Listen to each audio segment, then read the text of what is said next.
Hi, welcome to our math. Today I'm doing a series of videos on quadratic equations. In this video, I want to calculate the vertex of this quadratic and determine if the quadratic is upward facing or downward facing. Okay, to figure out the vertex, we start with the fact that, so the vertex is the turnaround point. And the way we figure it out is the x-coordinate of the vertex is found by calculating negative b over 2a. So let's see, in this quadratic, a is equal to 3 because our quadratic is ax squared plus bx plus c. So a is the number multiplied to x squared.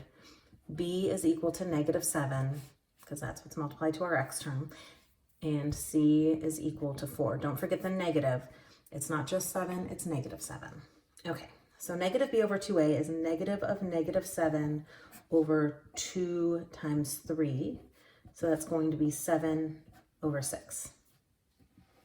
Now, to figure out the y, we just take this and we substitute it in for the x. So y equals 3 times 7, 6 squared minus 7 times 7 over 6 plus 4. Now, I know the majority of you are going, all right, take out the calculator. Let's see, 3 times 49 over 36 minus 49 over 6, because remember this is 7 over 1, so the 7's multiply and the 6 multiplies to 1, plus, let's get this a 6. 6 over 6 is 24 over 6. The 3 will go into 36, so that will reduce. So I have 49 over 12. Oh, I need a 12, not a 6. Okay, so times 2 over 2 times 2 over 2. So I have minus 98 over 12 plus 48 over 12. Look at this. 49 plus 48 is 97 minus 98. That's negative 1 over 12.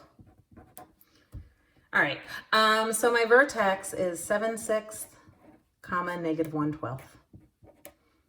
Now, a lot of work, I know. You could have just thrown that in your calculator. You probably would have gotten a decimal. You probably would have gotten negative 0.083 repeat. Honestly, when you have a theory, scale and drill, no story problem, math teachers like fractions. That's why I did all the work. Even my calculator that loves to give me fractions gave me the decimal equivalent right away instead of the fraction. So, you know, it's nice to do a little bit of work to get it to the fraction. You can do a lot of this work, and once you get to this point, calculators are more likely to give you the fraction than just going to decimal. But a lot of calculators, you can go from here to the fraction pretty quickly. All right, so how do we know if it goes up or down?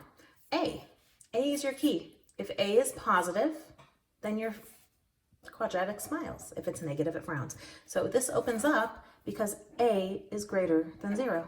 So we could have done that first. All right, I hope you've enjoyed this video. Please subscribe to my YouTube channel, like my Facebook page, and I'll see you on the next video. Thanks.